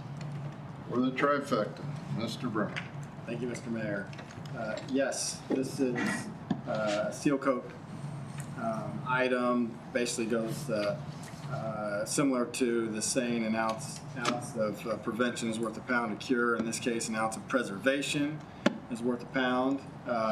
This is an application to good streets to keep them preserved and good to last longer. This pavement preservation method adds about 5 years to our good pavements in town, and it comes at a price of about $1 per square yard versus a new asphalt street is you're looking at $16 per square yard. So and it gives us life, about an added life of another 5 years versus a 15-year life with no sealing. Any questions? Councilwoman Allen? Thank you. Is this something new, or is this something we always do, that we've done in the past? We've been doing this, I know for at least the last couple of years. Being new myself, I haven't went back in time that far, so I can't give you the exact number of years, but it is a process we've been doing the last couple. Another quick question. So what about for our concrete road streets? This application would not serve our concrete streets. This is on asphalt streets, but our concrete streets would need to be addressed via our street department or contract labor to fix our concrete streets. Did you have your hand up, Councilman Mealy? No. Okay. Just a quick point of clarification for my brain. Is this materials or is this actually doing the job? This is both materials and labor. All set? All right, we're going to go to 2025-004. I would just call to your attention, you were at the last meeting, I'm guessing. There is a request for a check mark. This is an item that has been discussed a number of times by the previous council. You're not held accountable to that, but there is a request from staff that we check mark this. I know Ms. Smith has written a number of articles on the River Market project, so that will require council action. So I'm going to go to, we'll read it and then we'll go to Mr. Smith. An ordinance of the City of Jefferson, Missouri authorizing the mayor and city clerk to execute a contract with Curtis Main Schulte Incorporated in the amount of $3,590,856 for the River Market project. Mr. Smith. Yes, thank you, Mr. Mayor. Just say, it's kind of an exciting project, I think, for the River Market. As you had said, there's been, a number of, I think, updates to council over the last years from our staff, kind of walking them through where we're at with that project. One thing I would really want to note on this is that this contract would essentially allow the groundbreaking for this project to commence, which is an important milestone in that it secures this property for the city going forward. With agreement with the state, the city was required to have improvements on the site by the summer. And so when staff kind of pivoted to this project here, 18 months ago or so, I think the important part there was to make sure we had this kind of date and target, and we've always been working towards meeting that agreement stipulation. So I just want to commend staff in pulling all this together in a fairly short amount of time. Ms. Cinzia in my office has been working on that quite a bit. Parks District is going to be taking control of the River Market and been very involved in the design of that structure. Public Works, again, on the Chestnut Street component of this, because it is a large project and about a $7.5 million project all told, with all the improvements going on at MSP. So the River Market is one important part of that. And again, I think a very important milestone that will ensure that the MSP site is the city's to help develop going into the future. So we do have staff here if there's more detailed questions, but other than that, the bill is for the approval of that contract, and there is a request for a check. Again, there have been some media articles, I think the most recent, talked about some scale backs that we have made as a city in that project. I don't know if Ms. Cinzia has any comments, but we're under budget because, and it's not unusual for a project like this for us to wish for the stars and then ratchet it back to what we can afford. But if you want to make some comments. Just to, because I can, Carla, would you mind pulling up the budget? Yeah, if you Yeah, I don't mind just knowing that we have by yourself. new members. Rachel Cinzia, I'm the Neighborhood Services Supervisor for the City of Jefferson. We've been working with Parks and Bartlett and West, our design professionals, for the River Market project. There's a couple of, and I think within your packet, within the fiscal note of the bill summary, this is a little small. you have this spreadsheet attached, but just because there's been a lot of conversation about budget and scaling back the project, which we did do, we call it scaling back, but it's value engineering, which means we went into, instead of 17-foot garage doors, we went to 16-foot stock garage doors. Instead of epoxy flooring, we went to polished concrete flooring. So the concept of the river market is still the same as it originally was. We cut about $337,000 out of the original cost estimate to be able to make this project work within the budget. So within the packet, and I'm sorry for those in the audience, it's kind of small, but the top sections are your revenue lines, and that is really where all the funding was identified for this project from the onset. And we have a lot of partners for this project. We have the state of Missouri through the Missouri Department of Economic Development provided us with a $2.1 million community revitalization grant. Cole County provided $1.5 million to go to Chestnut Street. We also were identified through when the city received its ARPA funding as $1 million going towards this project. We had also originally had an economic development administration grant to build out Chestnut Street. Unfortunately, that project was attached to hotel development, which fell through, but we were able to take that match that was identified and put it towards this project. We also have the State of Missouri Office of Administration paying for 50% of the Chestnut Street build-out. We have the Jefferson City Convention and Visitors Bureau providing in-kind funding that they use to put on a roof on Housing Unit 4 at MSP. And we also have JC Parks is putting in up to $150,000 for irrigation because they felt that was going to help them with long-term maintenance. So across those 9 items, budget items, we have identified $7.4 million to go towards the River Market and the Chestnut Street build-out. The only time that this changes is as our cost estimate for Chestnut Street changes because the state has committed to 50% of the cost. So they're not locked into a hard number, they're locked into a percentage. So that's the only time that our revenue accounts change. The community revitalization grant is a 50-50, meaning that we get $2.1 million and we have to match $2.1 million. So within those expenditures, you'll see that we have broken down and we are slightly over matching right now. We did hope that the River Market facility would come in at a lower bid. It did not. All the base bids that were received were kind of in that same ballpark, and I just think that's the environment that we're in right now. But through value engineering and by having internal staff conversations about how we're going to build out Chestnut and doing, accepting all the deductions that were into the bid, we're able to make this project work at $3.5 million. So with River Market at $4.3 million and Chestnut Street currently at $2.8 million, we're currently totaling out at $7.2 million, which gives us under budget of about $193,000. But I will say that that's probably, we're going to have some change orders because that's how projects work. So we have a little bit of a buffer, but we are not extreme. We're not grossly over budget. We are comfortable right now.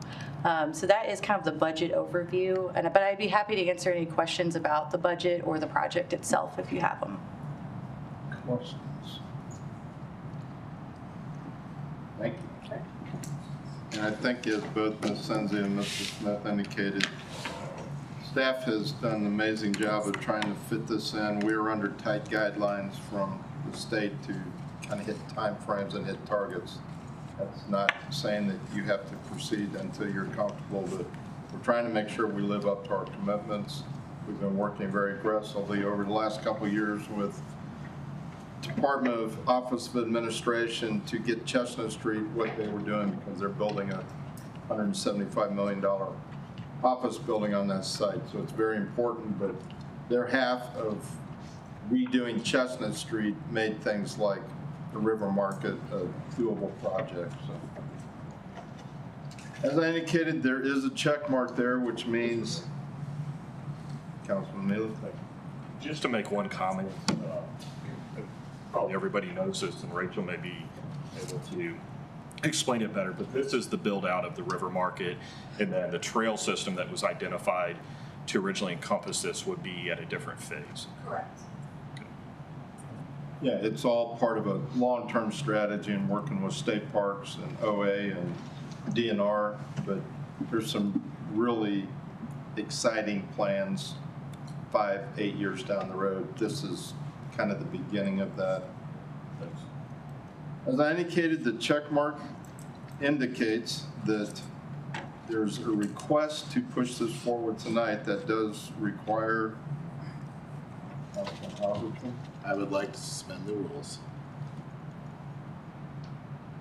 Second that. All right, there's a motion and a second. Is there anybody opposed to moving forward with 2025-004? All right, we're going to ask the clerk to read it again. I'll open it up if there are any comments after that, and then we'll go to a vote. An ordinance of the City of Jefferson, Missouri, authorizing the mayor and city clerk to execute a contract with Curtis Main Schulte Incorporated in the amount of $3,590,856 for the River Market project. You have 2025-004 in front of you. Are there any other questions or comments? We're going to do a roll call vote. Allen? Hazelton? Aye. Aye. Campeter? Aye. Lester? Aye. Michael? Aye. Neely? Aye. Thomas? Aye. Young? Aye. Allers? Aye. Bill passes. All right, thank you very much, and thanks for staff for all your work on this. Item 10, obviously, at first meeting, there's no bills pending, nothing on the informal, no resolutions to offer at this meeting. New business, item A, approval of the 2025-2026 City Council meeting schedule. A motion and a second. All in favor? Aye. Any opposed? All right, perfect. Takes us to item 13B. There was a request to put the Arabia Steamboat on the agenda, so I'm going to throw it to Councilman Michael. Thank you, Mr. Mayor. Most of you may be aware that Mr. Bob Pretty presented to the council, I believe it was a meeting ago, 2 meetings ago, talking about the Arabia Steamboat Museum being losing their lease in Kansas City, and he was very emphatic about trying to retain that in the state of Missouri. There's been talk about St. Charles. I think they've backed off. There's been talk about St. Joe. I think they've kind of backed off a little bit. And then somewhere in Pennsylvania. But at this time, I would ask my colleagues to support giving the staff the go-ahead, at least to take a deep dive to determine whether or not this is in any way feasible for the city to try to figure out a way to bring that museum here to Jefferson City because of obviously the impact that it could have with tourism, and it fits along the corridor that we're trying to create there along the riverfront. So I kindly and respectfully ask my colleagues to support, to give the staff the direction that they need to at least take a deep dive and see if it's possible. Councilman Allers and then Councilwoman Allen. Councilman Michael, he also said that Malta was something that they're getting ready to come out.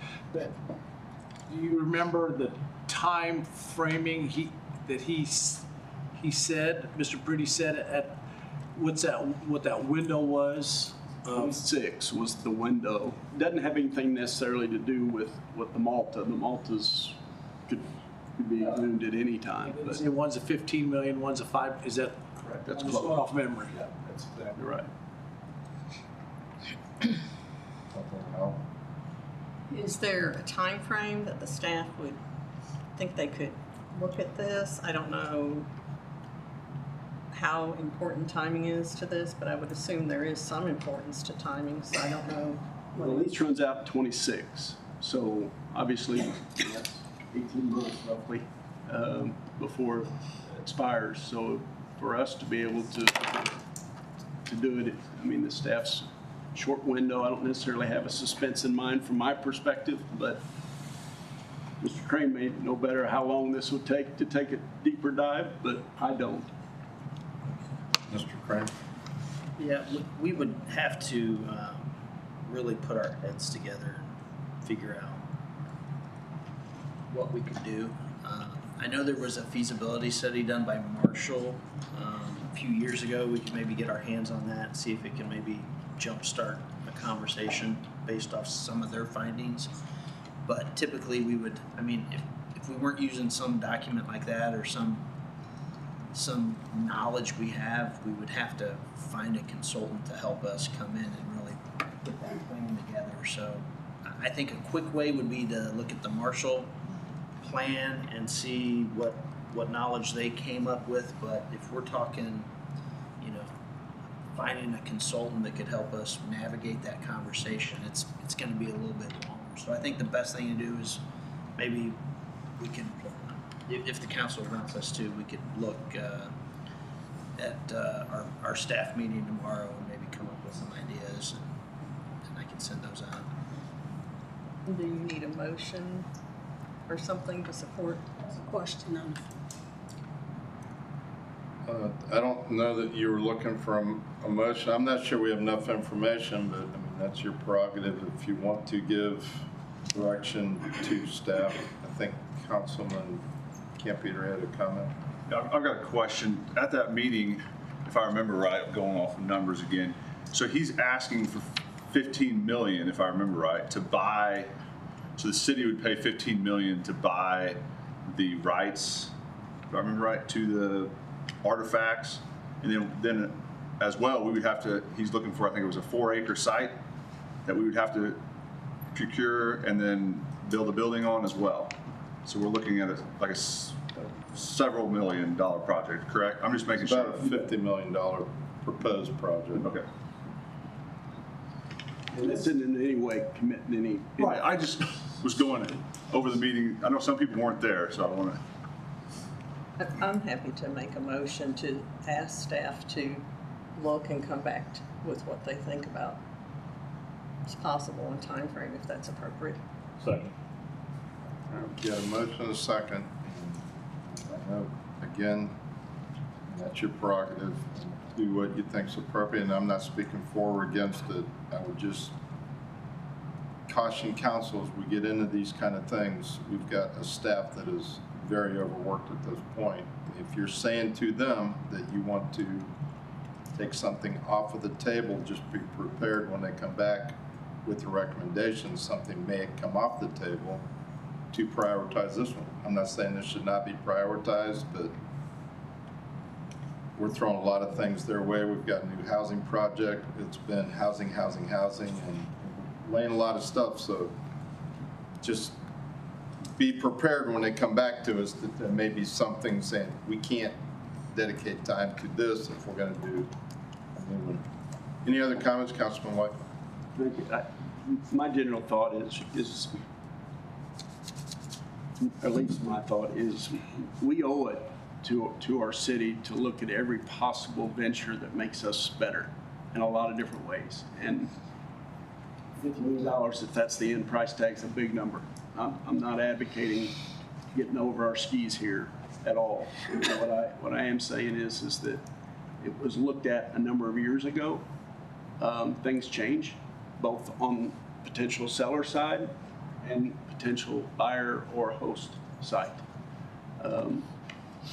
Maybe we can glean some of those things and figure out if this fits in our footprint that we're trying to grow in the downtown area and our foot traffic. It dovetails well potentially with everything we got going on downtown. So that's all I'm saying is let's take a good hard look and see before we just let it go down somewhere else. All right, you've got a motion on the table that we proceed with requesting for staff to look at this issue and bring some kind of idea back to council, which is probably going to be a recommendation as to what committee, and I was talking to Mr. Crane, we're not really sure yet, but what committee would have jurisdiction over that. And if we're hiring a consultant or expending dollars, there's probably going to be a budget request with that. So, everybody ready to vote? All in favor? Aye. Opposed? Do we need a roll call on that? It's a prerogative of the council or the presiding. Why don't we do a roll call? Hazelton, No. Joe, Aye. Campeter, No. Lester, Aye. Michael, Aye. Mealy, Aye. Thomas, Aye. Young, Aye. Allers, Allen. 7 ayes, 3 noes. Okay, so the recommendation passes 7-3. It'll be referred to Mr. Crane, and he will address it with council. I would not anticipate you're going to have a report back at the next meeting, but I'm sure staff will jump on it as quickly as possible, trying to do their due diligence. Is there any concern about time frame, or can we leave it to staff's discretion, realizing they'll get back to us as quickly as they can? I'd certainly leave it up to staff because I certainly respect the workload. Okay. I would like to. Councilman? Since it passed on the timeline, I mean, he was pretty adamant, I believe, that, I mean, I think it was like early 26. It wasn't, so I mean, if we're going to go with it, I mean, we got to have some type of timeline, or if you're really serious about it, or else it could be, I mean, everybody knows it could be, they're busy, it could be 2-3 months, and then if you think it's that important, that's all, just a comment. We'll leave it to the discretion of staff. If it looks like it's a problem within the next couple of meetings, I mean, you can redirect. And Councilman Hazelton? Mr. Mayor, I'd like to, my predecessor was a big enthusiast of this project and getting this here, Mr. Jack Deacon. While I share his historical enthusiasm, I would caution us against wandering into a financial black hole with this. So let's just make sure we're not accidentally pouring in money and not seeing a return on it. That's all I wanted to say. Okay. Councilwoman Allen? No money has been spent to date, nor would I vote for money to be spent to date. I feel better knowing that. Thank you very much, Ms. Allen. All right. Takes us to unfinished business, none. Item 15, subcommittee meetings, and just kind of, if you've not been here for the subcommittees, we approved or endorsed the recommendations for committees a little bit earlier. So we go to each of the committees, and they're listed there in, I think, in alphabetical order. So what we do is the chair from the previous year will chair that meeting if they're still on council. The vice chair would be the next logical, and I think that covers every committee that we've got coming up other than annexation. We're going by the senior member because the chair of annexation is no longer on council. So the first meeting that we're going to go to, and you can see most of the agendas, they're pretty quick. It's called to order, election of chairman, election of vice chairman. I'm not sure you're going to be ready to discuss your meeting schedule. If you are, I mean, I think hopefully you discuss that with staff if there's been some discussions, and then adjourn. We'll go right to the next meeting. So the first one is admin committee, and just a reminder, it's Councilman Allers, Lester, Young, Leichel, and Campeter. Councilman Allers was the chair of admin last year, so he will administer this meeting. Councilman. Thank you, Mr. Mayor. I formally open the meeting for the Administration Committee for the year 2025-2026. I call it to order. First item underneath the business is the election of chairman. The floor is open for nominations for the election of nominations for the chair of admin. Just to clarify, it's only the 5 members of the committee that are in order at this point. Mr. Mayor, I would like to nominate Jeff Allers for it. He's chairing it, so I'll throw it to him. Mr. Chair, I would like to nominate I would like to nominate you, Councilman Allers, as the chair of the admin committee. Are there any other nomination? Oh, is there a second? I'm sorry. I'll second. I got a motion and a second. Are there any other nominations for chair of administration? Hearing none, got to close the vote, or close the nominations of that. Do we do a roll call? Or All just in favor? all in favor say aye. Aye. Any opposed, same sign. Hearing none, thank you very much. We are now opening up the election of vice chair, and I would like to nominate Tarika Young for vice chair of administration. Is there a second on that? I'll second that. There is a second. Are there any other nominations for vice chair? Hearing none, the nominations cease. All those in favor of Councilwoman Tarika Young as vice chair, say aye. Aye. Any opposed, same sign. Hearing none. We have item 4. We will send out a thing and about discussing of the meeting. So item 5, a motion to adjourn the administration meeting. We'll look for that. All right, thanks. Thank you. Next item on the agenda is the annexation committee. That is a committee of the whole, so everybody on council is a member of the annexation committee. And you can imagine it doesn't meet a lot, but we need to comply. Again, the senior member of council is Councilman Lester, so I'm going to ask you to chair this committee. Okay, I call the meeting of the annexation committee to order. First item of business is election of a chair. We have a motion for election of a chair. Yes, let's go. I would like to nominate Councilman Chris Leichel as chair. Okay. Okay, and Councilman Allers second that. And we have another motion for chair. If not, close the nominations. All in favor of Chris Leichel as chair of annexation, say aye. Aye. Any opposed? Okay, and annexation is kind of different. I don't think it has a vice chair. We haven't had in the past. You want a vice chair? Okay.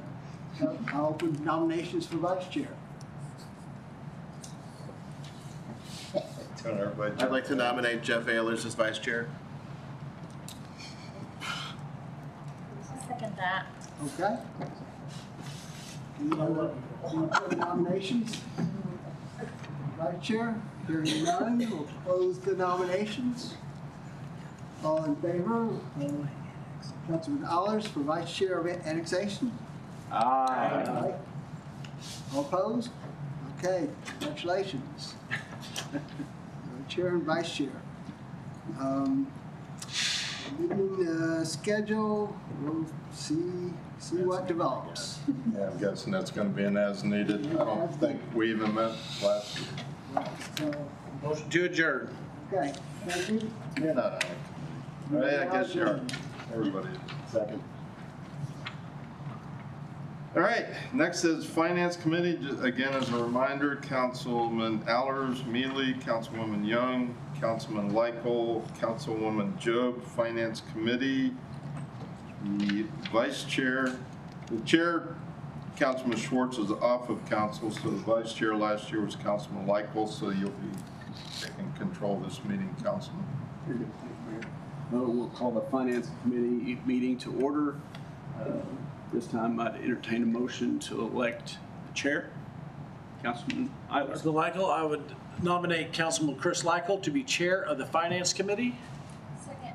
I have a motion and a second. All those in favor, are there any other nominations? Hearing none, all those in favor signify by saying aye. Aye. All those opposed? Very good. And at this time, I'd entertain nominations for election of vice chair. Mr. Chairman, I would like to nominate Councilwoman Mackenzie Jobe as vice chair. Very good. I have a motion on the floor for Mackenzie Jobe to be vice chair. Do I hear a second? You said you second. Oh, I'm sorry, thank you. Give me a second. All those in favor signify by saying aye. Aye. All those opposed. And then we'll get staff to determine the next meeting and get that out to everyone. And at this time, entertain a motion of adjournment. Motion to adjourn. Thank you. All right. Takes us to Public Safety Committee, and again, as a reminder, Councilman Hazelton, Councilman Mealy, Councilman Thomas, Councilwoman Allen, Councilwoman Jobe. The chair again was Councilman Leichel. He's moving to other committees, so the vice chair was Councilman Mealy, so you'll be running this meeting, sir. Will be. Thank you. I'd like to call the Public Safety Subcommittee meeting to order. And first agenda item is election of chair. Any nominations? Mr. Chair, I nominate Mackenzie Jobe to be chair. I'll second. Any other nominations? Hearing none, everybody in favor of the nomination signify by saying aye. Aye. All opposed, same sign. Thank you. Next up is election of vice chair. Are there nominations? Mr. Chair, I'd like to nominate Aaron Mealy as the vice chair. Thank you. Seconded. Are there any other nominations for vice chair? Hearing none, all those in favor of Aaron Mealy for vice chair signify by saying aye. Aye. All opposed, same sign. Thank you. I will turn it over to the newly elected chair of the committee to discuss item D. I will send out an email to the committee, including staff, so we can figure out the best time to meet. Thank you. Call for a motion to adjourn. Okay, and I probably should have indicated, I know there's been some discussions on different meeting times. Just as a reminder, if we're doing things late afternoon, some of the people you see around the room here tonight will be attending meetings, but if they go past 5 o'clock, if you want other staff members that are not department directors or our city administrator or city attorney, they're probably going to be departing the meeting because we have other personnel issues we have to deal with if folks are staying after 5. So just factor in, if you're doing meetings that are going to bump up to that time frame, either try to front load the meeting. If you're having staff, most of the time you're going to be dealing with somebody in this room, but if it's not, they're probably going to depart the meeting at 5 o'clock so it doesn't create other problems for Mr. Crane. Last but not least, Public Works and Planning Committee. Again, just as a reminder, the members of that committee are Councilman Hazelton, Councilman Lester, new members, Councilman Thomas, Councilwoman Allen, and Councilman Campeter. Welcome aboard. The Public Works and Planning Committee is called to order. This time we will accept nominations for the election of chairman. Nominate Randy Hazelton as chair. Ms. Allen? Is there a second to that? A second. Second? Yes, you can. I'll second that. All in favor, signal by saying aye. You may want to see if there's any other. Is there any other nominations? Ms. Allen? Nominate Councilman Mike Lester to be chair. Is there a second? Second. All right, at this time, how do we do this? Do we want to do show of hands or do we do roll call or what do we do on this? Do a show of hands. There'd be 5 individuals voting. You have 2 names, so I would go in the order that they were nominated. All right, at this time, show of hands for Councilman Hazelton for chair. Show of hands for Mike Lester as chair. All right, Mike Lester has it. Next item of business, election of vice chairman. Do we have any nominations for vice chairman? Nominate Councilman Hazelton for vice chair. I'll second that. A second. Are there any other nominations? Any other nominations? Seeing none, all In favor, say aye. Aye. Aye. Very good. Mr. Chair?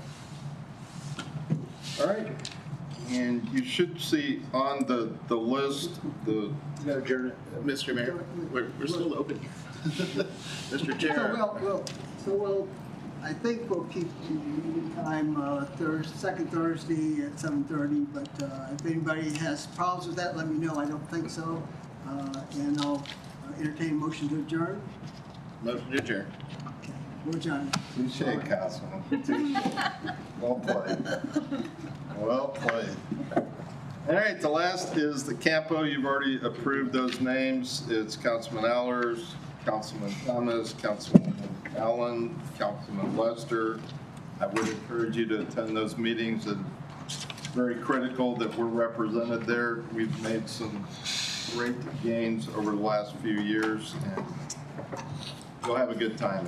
It's a very good way to know what's going on with MoDOT, with the county, and other things going on within our community.